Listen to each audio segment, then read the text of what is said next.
you are, pleasure is your birthright. You're entitled to feel pleasure. You're entitled to have orgasms. You're entitled to enjoy sex.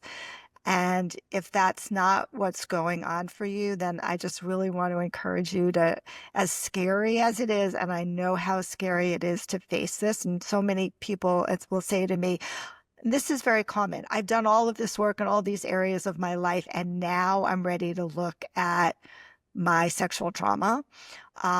That don't be scared of it, right? There's a lot of support out there. You will heal this over time, and everybody's timeline is different, but you deserve to not have to be living with this trauma and feel like you're broken. Hello and welcome back to Healing and Growing Hand in Hand podcast. I'm your host, Lisa Tickle. Our guest today is Xanet Pailet, and I'm going to read you her bio. This is going to be a really interesting podcast and very needed, actually. So today's guest, Xanet Pailet, is a nationally recognized sex and intimacy coach, best-selling author of Living an Orgasmic Life, and the founder of Passionate Intimacy Retreats, where she has led over 100 couples intimacy retreats. After leaving a 26-year sexless marriage and a high-powered legal career, I had a legal career as well, Xanet has helped committed couples who feel stuck, disconnected, or in conflict transform their relationship into ones filled with intimacy, safety, passion, and joy.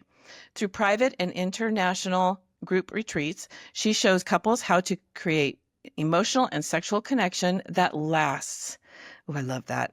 If you've ever wondered what it takes to truly reignite your relationship and keep the flame alive, this is a conversation you won't want to miss. Xanet believes that pleasure is our birthright, and she is passionate about helping individuals find their way back to their bodies, their desires, and their pleasures. Over the past decade, she has helped rescue hundreds of couples from unsatisfying sex lives and has helped women who are sexually shut down learn how to love themselves, their body, and reclaim their desire. Oh, I love that. So she's going to be sharing her experience of sexual shame, which is very interesting. She's also going to help us to understand how sexual abuse shows up in intimacy, which can be, for example, dissociation, numbing out certain body parts, touch aversion, and vaginismus. How do you say that? Vaginismus. Thank you. And the method that she uses to help heal that trauma. So, Xanet, welcome. Thank you for joining us today. Thank you. Thank you so much for having me, Lisa. I'm excited to have this conversation with you and your listeners. Yeah, and as I was saying before we started the podcast, what I'm really trying to do with this podcast is dive even deeper into our survivors' minds, including mine, and pulling those questions out that feel shameful or embarrassing. God, I would never want to talk to anybody about that. And yet it's so important to talk about this stuff, and especially having our sexual relationships and how important that is for us. For me, it's a connection, right? Right. So why don't you go ahead, and I've done enough talking. Why don't you tell us a little more about you, and we'll get started in this. Well, thank you again for having me. So I guess I would say that my journey started, or my sexual shame started as a young child. So I had a couple of experiences, which I write about very vulnerably in my book, both with like playing doctor with a friend, a best friend in first grade, and then being caught by her parents. And they came from England, from London, and at the end of first grade, they left. Little did I know that, they were just, the dad was transferred back to London, but I felt like they pulled her out because of our experience. And then I also had this dog when I was when I was young, and he very much liked to lick genitals, and I let him do that under my covers, and that was both thrilling because it felt good, but also I knew like in my heart, I mean, I just gotten in trouble in first grade, right? Mm-hmm. So I knew there was something really wrong and shameful about that. And it created, I didn't realize this till decades later, but it created a tremendous amount of anxiety for me. So pleasure and anxiety were compounded, right? Mm-hmm. And so I wasn't able to experience any pleasure ever because I always had my nervous system was always anxious, thinking that my mother was going to walk in anytime and I was going to get shamed again. And that Mm-hmm. is what happens with us, right? When we experience shame and experience around, in this case, trauma shame in our body, that experience becomes the blueprint for any experience we have around sexuality afterwards. And that's when it started at an extraordinarily young age. And because of that, there was so much disconnection from my body. I mean, I have other stories, like, and, everything I talk about, like women experience all the time. So when I was 12 years old, 11 years old, 10 years old, I don't even know. But, I developed kind of on the early-ish side. Mm-hmm. But my mother was totally clueless. And so she let me walk to junior high school, I think it was, with my, boobs just basically bouncing along. And I got catcalled by these men in a truck, like in a gardening You're truck, right? And 12 years I was old. 12 years old and I was devastated. Mm-hmm. Devastated, Mm-hmm. right? So I just kept on getting all of these negative messages like your Mm-hmm. body is not safe, your sexuality is not safe. People are gonna, they're gonna shame you for it. That was Mm-hmm. another like experience around shame, and like many other women, I had period shame too, right? Like how Oh, many of us, yes. right, leaked in Yeah. school in Don't the have an most accident. exactly in the most inopportune places, right? And so Mm-hmm. I just kept on getting negative messages, negative messages, negative messages, and it went very, very deeply into my body and into my conditioning. Mm-hmm. And essentially, it caused when I had sex the first time, and I was probably 16, um, it really hurt. I mean, Mm-hmm. you know, the first time for everyone, for many women, it's painful. Mm-hmm. But for me, it never stopped hurting. It just kept on hurting and hurting and hurting and Oh. hurting. Mm. Because again, I think there was so much anxiety Yep. and there was already this negative conditioning happening around sex that it just became a problem.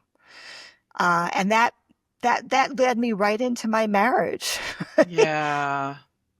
When I was Yeah. 24 years old and sex was still a problem. Yeah.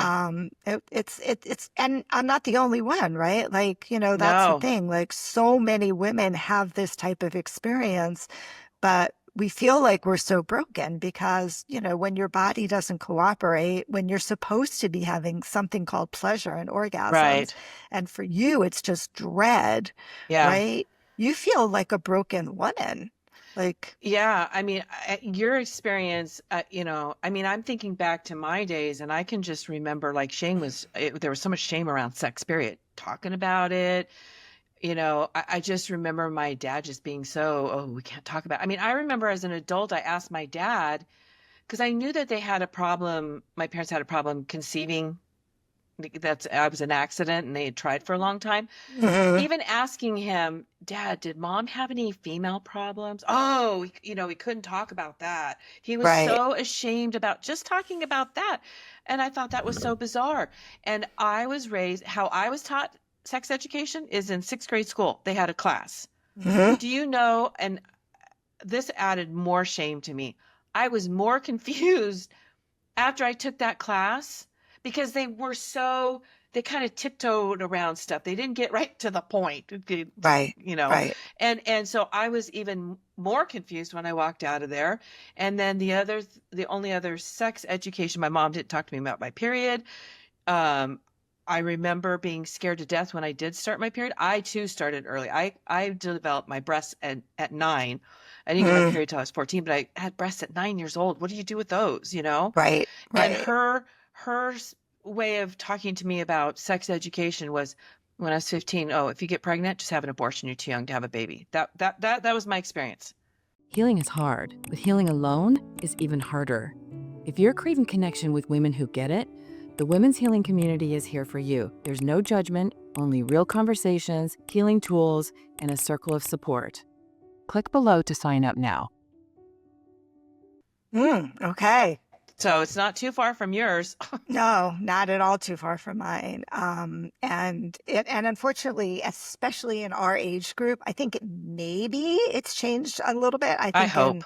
I hope so too. And in the younger generation, that they're more attuned to this and they're able to talk about it a little bit better. But in our age group, it's a very, very, very common experience. And then we just carry that all the way into our adult life. Exactly. So you're 24 years old, you get married, and you've got this sexual trauma. And let me put this statistic out there, which I actually have put out there several times, and it's not mine, but I got it from one of my guests, that on average, women who are sexually abused it's between the ages of 13 and 17, and they don't share their sexual or this experience, this trauma, for 4 decades. So these women are suffering for 4 decades. And I found that to be true just with abuse. I mean, in all the experiences, my own experience as well as the many women I've worked with, that is common with any kind of abuse. So, and at this point at 24, you're probably not even realizing you've got sexual trauma. No, I had no idea. I just thought I was broken. Oh. You know, I had sex sometimes because I conceived 2 children pretty quickly. But I also had, and again, here's another way in which trauma really affects women around their sexuality. I had medical trauma as well because I had a lot of UTIs and also like yeast infections constantly. You know, the urologist just absolutely tortured me.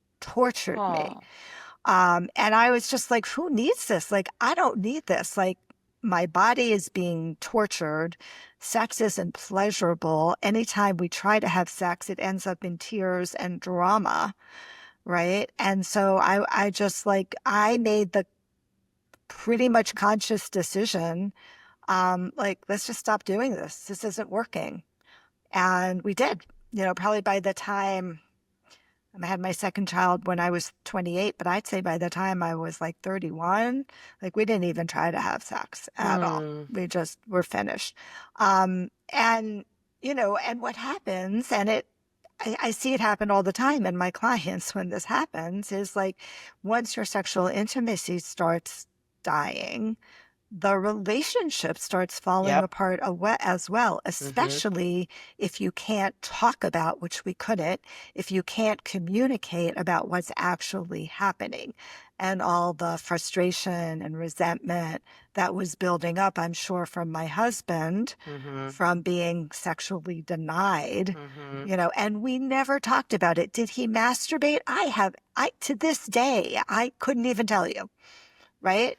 Whether he did. And we, you know, we didn't have sex for 15 years, Oh my 12 goodness. years, 12 to 15 years, still living together. We were married for 26 years. It was probably more than that. It was probably more like 20 years that we didn't have sex.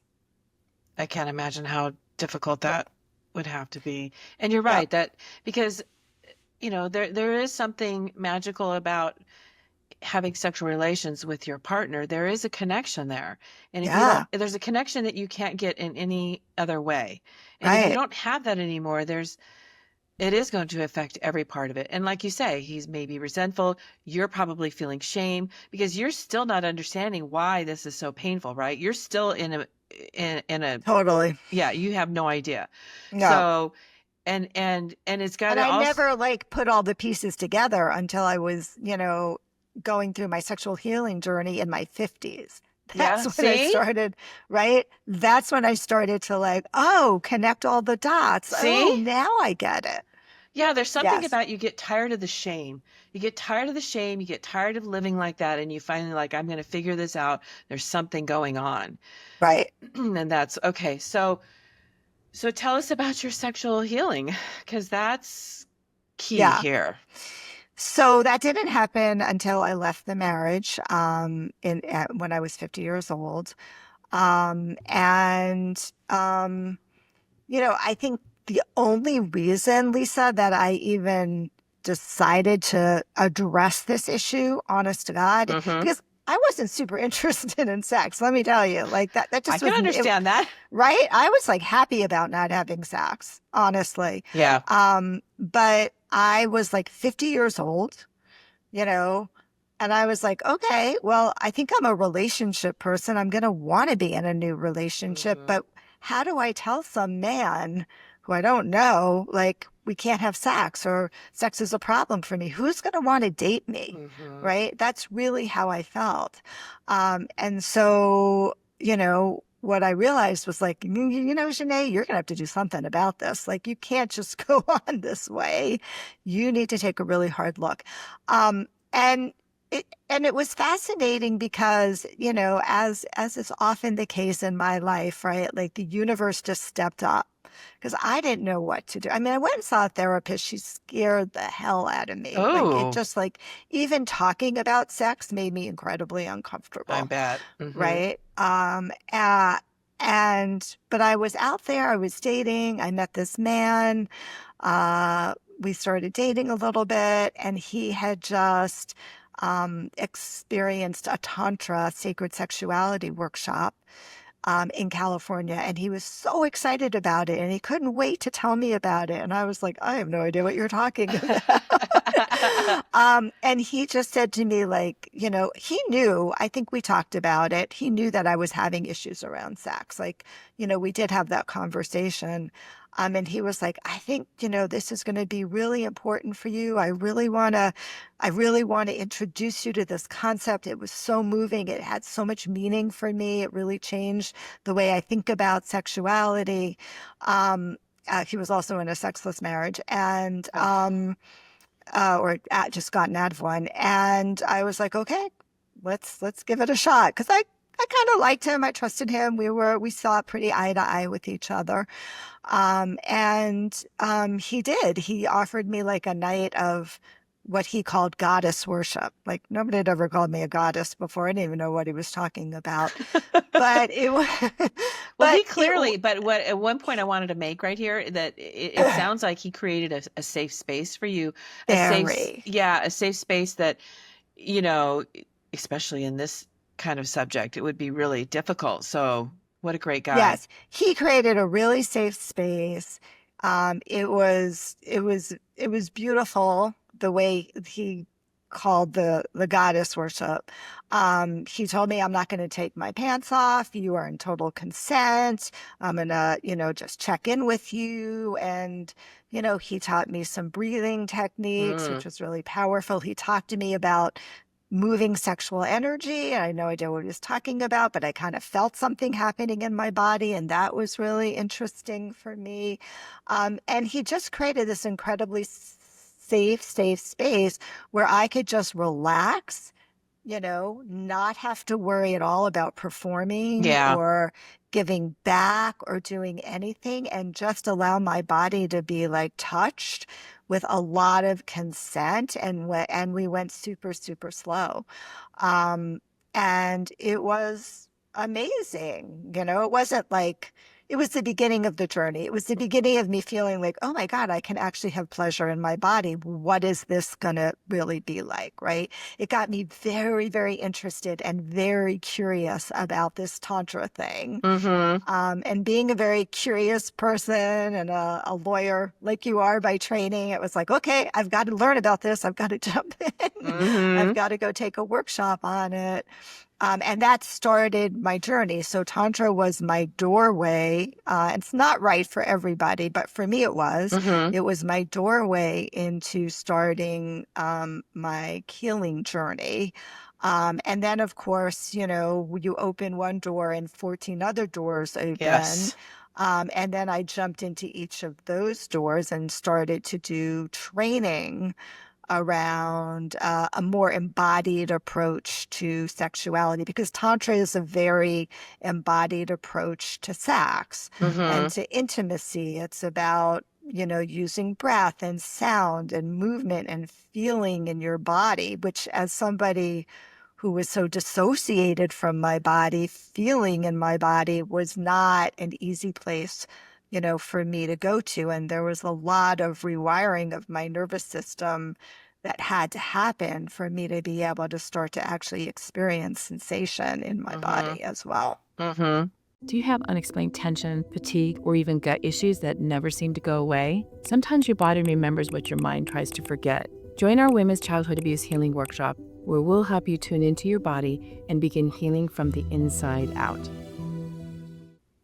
Interesting.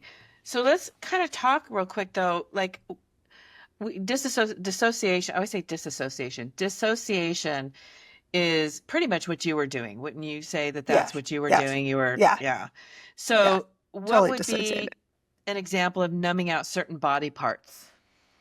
So this happens a lot when I work with couples or a woman where there's Mm-hmm. been a lot of sexual abuse or trauma.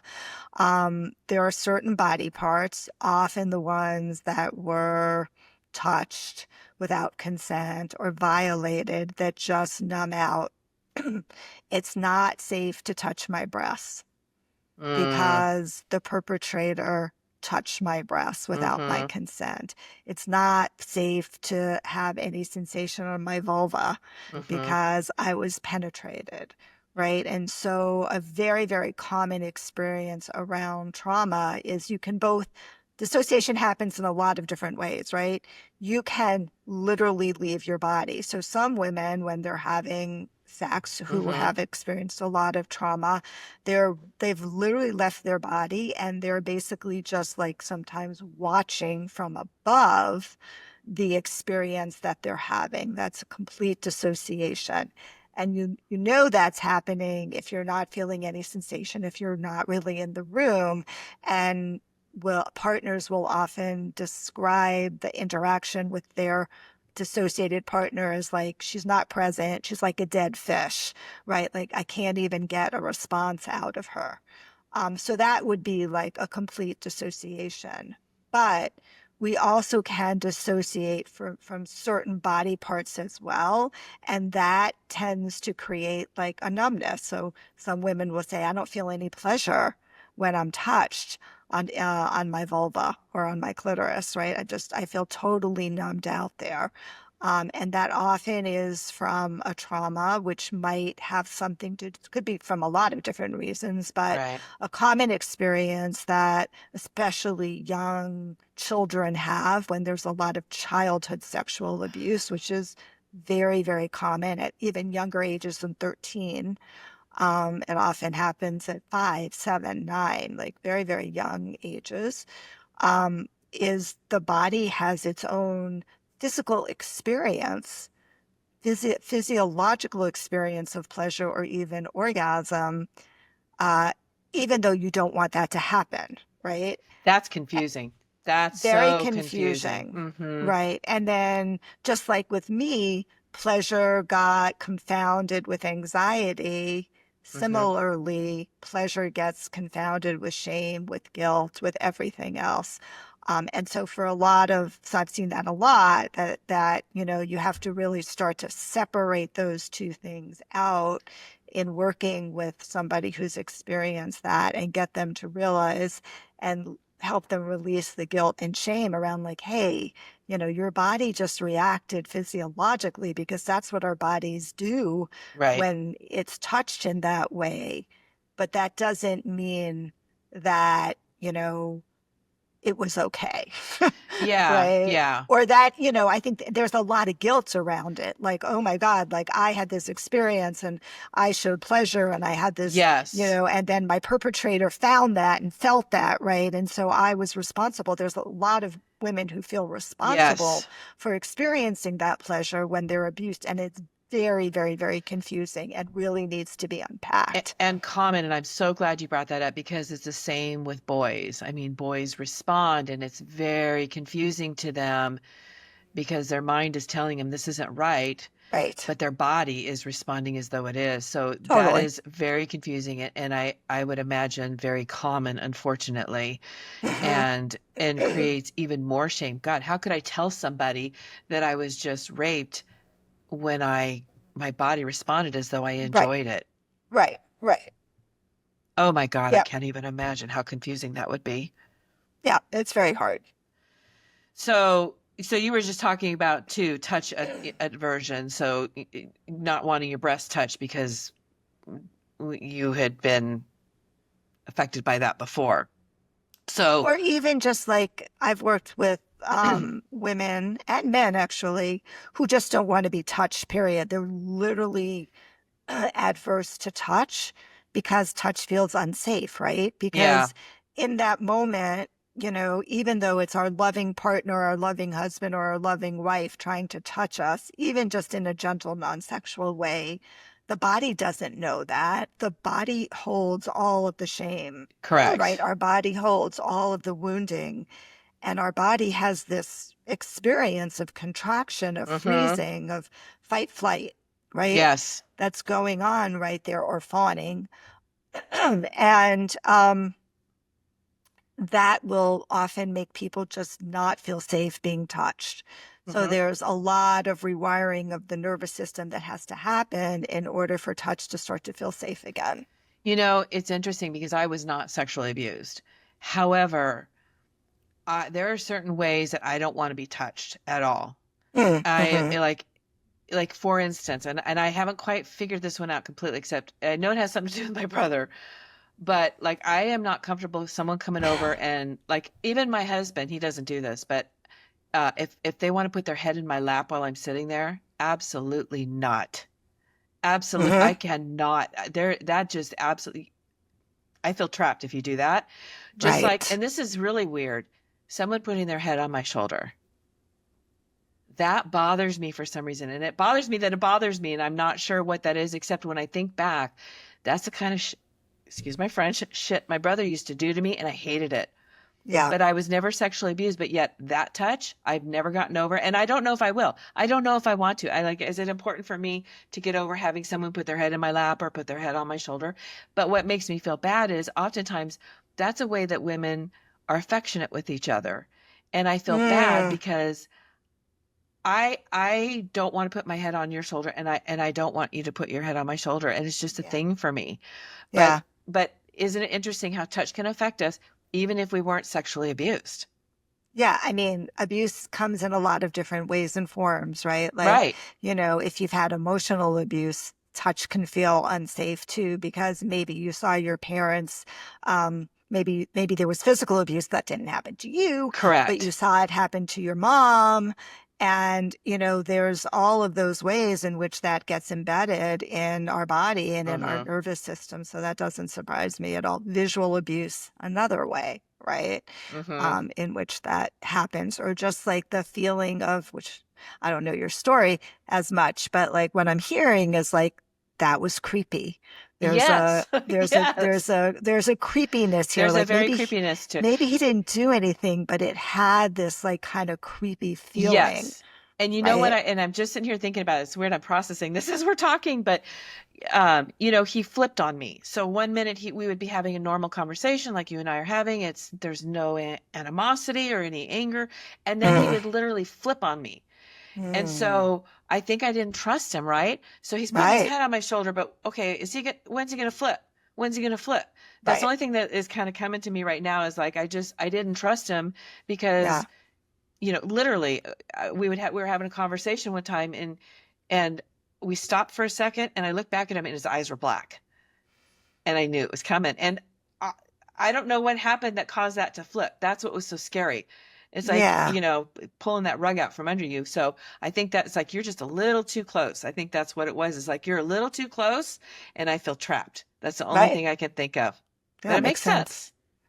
It totally makes sense. And there's no emotional safety there, right? Like, Oh no. it's kind of like when you have you grow up with a parent who's bipolar or, Oh you yeah. know, right. And you have a disorganized attachment style because you don't know if like one minute they're going to be Yeah. nice to you and the next minute they're going to like start screaming, right? Yeah. So there's not enough emotional safety. So your body is just trying to create a lot of safety by creating boundaries Hmm. around touch. Thank you for helping me get to the root of that one. That completely makes sense. Yeah. Because you're saying that, I'm like, okay, I wasn't sexually abused, but there's those two things that really bother me about touch. I can hug, I can put my hand on you. Like I am a kind of a touchy person, but Hmm. those two things, and now it makes sense. Thank you. Okay. You're welcome. You helped me process that. I love it. So Glad to help. let's get to this last one because I know what it means, but I want you to explain it to our listeners. The Mhm. vaginismus. Yeah. Vaginismus. I said it right. Yes, vaginismus. So that's something that I experience and a lot of women experience, which is essentially it's painful penetration when the vaginal muscles, the pelvic floor muscles contract and they just kind of close down. They close off so that even getting a finger in the vagina or a tampon in the vagina, let alone a penis in the vagina, is excruciating because, it's like your muscles are totally closed down. And it's a pretty common experience that women with trauma have in their bodies. And essentially, was my experience, was never diagnosed as such. I mean, Mm-hmm. I could get a tampon in, but penetration was really, really painful, Mm-hmm. right? But never diagnosed as such. But I think that what I've learned about that, and again, this was like an aha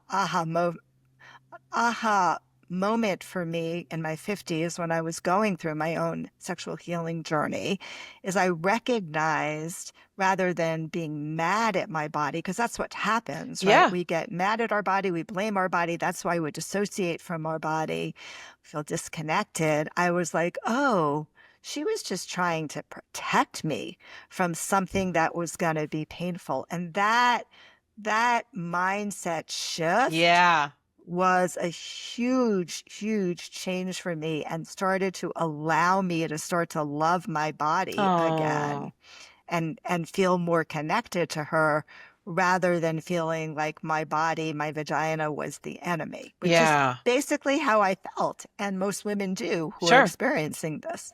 I love that mind shift. That's so true that you looked at your body with compassion rather Right. than because that's what we tend to do. I know I can beat myself up better than anybody else and so yeah, I'm real good at that. But there is such a shift and it really gives your body just a minute when you're able to say, "Oh, okay, I get it. I get it. Yep. Okay." So Yeah. what did you do to work through that? Because I know that it's true that there's been women who that's happened when they were actually being raped and the man couldn't Yes. penetrate them. So I Yes. know that's a really powerful protection, I guess is a better way to put it. So how did you Yeah. work through that? Well, so that started at the very beginning with like the goddess worship. Yes, I thought so. Starting like to feel the safety of this beautiful man who would touch me and ask for consent before he, put a finger in me or touch my vulva. And that allowed me to begin to relax. It's a lot of it is you're just not relaxed enough, Yeah. right?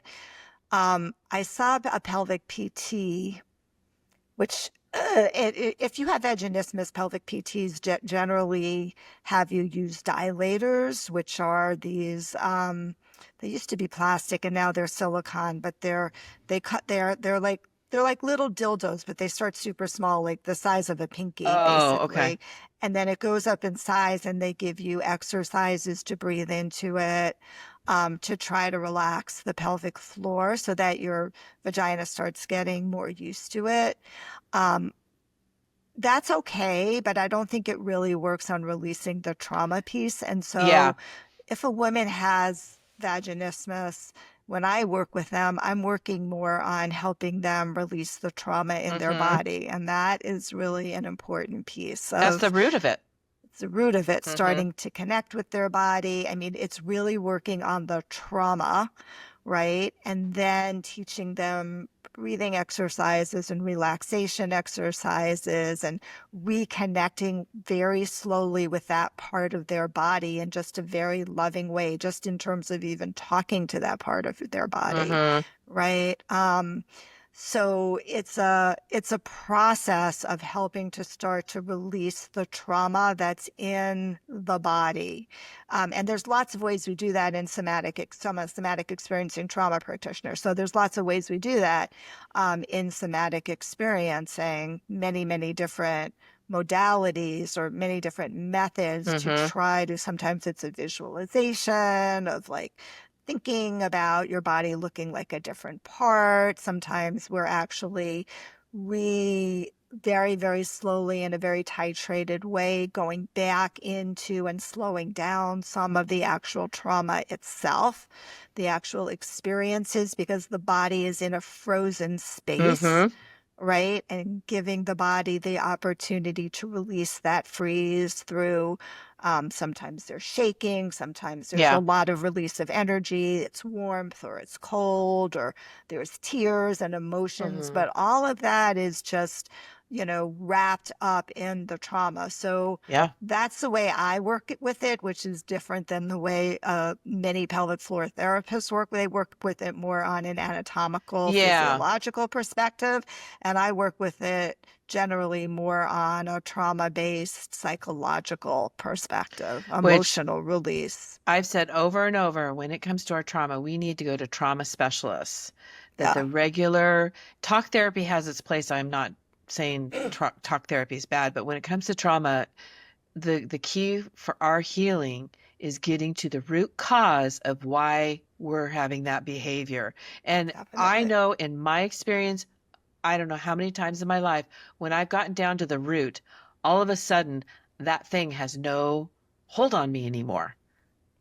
Yes, I mean, absolutely. That's the most important thing when you're working through trauma is to really, you don't always have to go into the actual experience. For some people, that's way too challenging, Yeah, yeah, but that's not, yeah. just going into the, like, sometimes saying, like, just when you think about, you know, the time you were raped, like what's showing up in your body? What are you noticing? Because the body is constantly talking, and Yes. we don't have to, do a CBT, Yeah. therapy around going back into it, but just noticing what's happening in the nervous system, and Yes. how do we start to regulate the nervous system by, slowly going back between a little bit of activation and then a little bit of settling and relaxation. And so it's a very up and down Hmm. kind of process. Just like trauma healing. That's trauma Yes, healing. I mean, that's trauma healing. so let me ask you this, because I bet listeners are wondering, I am. Um, how long does it take someone to work through this? And I know that's kind of, it's kind of hard to say because every case is different, right? It Some are a is. little more deeper than others, but on average, like, is it months? Is it years? I mean, what do you think? It is. It really varies. I've worked with some clients where they were able to work really quickly through a traumatic experience. Why they're able to do that in large part has to do with their level of resilience, right? And resilience is due to a lot of different factors. It's hard to actually like put put an equation on what creates resilience in somebody, because there are people who've had like horrendous childhood circumstances, but they're incredibly resilient. And then I've had clients who are still stuck, right? That Yeah. they really have a hard time moving through it. And sometimes what I recommend is that they work with a somatic practitioner who does more body-based work, Okay. so that they start to get an embodied sense of what safety feels like in their body just by like lying on Oh, a table yeah. and having their head held, for example. Um, Mm. so somatic there are a lot of somatic experience practitioners who come into this through like being massage therapists or Oh, body okay. workers. Yeah. And then there's a whole level of training that's done by other people around more body-based somatic experiencing. And I think for a lot of women who are really, really struggling and have a hard time coming out of it, a Hmm. body approach, very, very slow, can be very, very productive. Yeah, and it So also I know I probably, didn't really answer that question. Could well, be I anywhere know it's a from, hard. a couple of months to a couple of years. Yeah, and and I was thinking too, it depends on where they are in their healing journey, I would guess too, because Totally. especially if you're at the beginning, that's the toughest is just getting started on your healing journey. That's the toughest one. But as you're going along and you've worked on healing in your life, you're a little more open to other ways of healing and you're open to because honestly, healing is a weird journey. Hmm. Weird things happen and yet it's normal. And so, Right. yeah, I didn't think you'd be able to say, "Oh, yeah, just a couple of sessions and we're good." But No. just to give the listeners an idea, because sometimes people are like, "Oh God, it's going to go on forever." And here's the thing: our healing journey, we're on it until we take our last breath. I really believe Totally. that, and it's okay, and it's not a race; it's a journey, and sometimes that's the hardest part I find for me is slowing down and when I have an area that I have to heal, I just want to hurry up and get through it. I want to get through it. I'm Right. tired of feeling Right. like this. I want to hurry up. But I also know the importance of going through every step and every emotional part of it and how Yeah. important that is because we're trying to get to the root of this so we don't have to deal with this anymore. Or if it pops up again, we have tools on how to manage it rather than it managing us. Yeah. I definitely agree with that. And I do think for most people, I 100% agree with that. Like, I agree also, like, our healing journey ends when maybe even past when we take our last Yeah, breath, right? yeah. But yeah, I totally agree with that. But I think what, I want to assure your listeners of is like, you can heal this, Yes. right? Like if you've had sexual abuse, sexual trauma, if you're having challenges around sex in your relationship, it can be healed because I've helped a lot of women heal, and there are other people out there that have as well. And you've walked it out yourself too. You have your own Right. healing journey. So you're a Exactly. shining example of it, which is awesome. And it was, a long journey, right? Like Yeah. it had a lot of steps along the way, Well, but yeah. every step took me closer and closer to the sense of like, oh, this is good. We're moving in the right direction. And the thing that you and I had that is so nice that we're able to put this out there is that we didn't have the help. Like you didn't even realize you had this issue till you were in your 50s. Right. And so you lived, a long time with it. And that's what's so I feel is so important about this podcast is getting this information out there so that these women and men aren't suffering for 40, 50 years. Right. That they may not realize that what they're dealing with is from your trauma and it can be healed and you can have a healthy sexual lifestyle. Definitely. Definitely true. So what part of your healing journey was the most unexpected, either painful or powerful? Oh, well, I think the most unexpected part of my healing journey, the powerful part, was that I decided to stop practicing law, I hadn't practiced law in a while, but I had my own healthcare consulting firm. I was running a number of large healthcare organizations, Mm. and, I gave all of that up. I left New York City, where I was living for 15 years, and moved to California because that's where all of the sexual training workshops and people were. That's where Oh, the community that's was. where I live. The Bay Area. It's a very, very sex positive area. But I really didn't know anybody there. So the most powerful part was me deciding, after like 6 months being out there or so, like, oh, I'm going to just change my whole life. I've already changed most of it at this point. And I'm gonna become, I guess I'm gonna become a sex coach. I don't even know what that means, but I guess that's Who'd what have I'm gonna thunk? do. Right? Who would have thunk? Exactly. And that was the most powerful part. Like, I am a wounded healer, like so many healers are. And that was the most incredibly unexpected part of the journey, but also the thing I am most grateful for, right? Like, as you know, challenging as those 26 more plus years were, if that hadn't happened, I wouldn't be doing what I'm doing now. I wouldn't be able to help so many people and change lives and save marriages and all of the work that I'm so Mm. blessed to be able to do with my clients. And I'm, that was incredibly powerful, life-changing for me, Lisa. I hear that so often and I love it. It's really making beauty from ashes. It's really taking what the damage in our life and turning it around and paying it forward and helping others. And that is the most common thing that I hear from the people, the guests on my show, especially the therapists, the coaches. They're like, this is what my life was like, and I changed this, and I want to help others. I don't want other people suffering. And I think that's Right. such a beautiful thing. And this Yeah. is such a taboo subject, and and there's just so much shame. And because being raised the way I was, yeah, we didn't talk about sex. We didn't, it was just a taboo kind of thing. And so I just kind of had to figure things out on my own, and I made a lot of mistakes along the way, that's for sure. Yeah. Yeah, for sure. Yeah, yeah. We all do. Oh, God. So let me We ask you all do. one last question. What do you want to Yeah. leave our listeners with? Um, well, I want to leave you all with this statement that you're not broken Yes. and that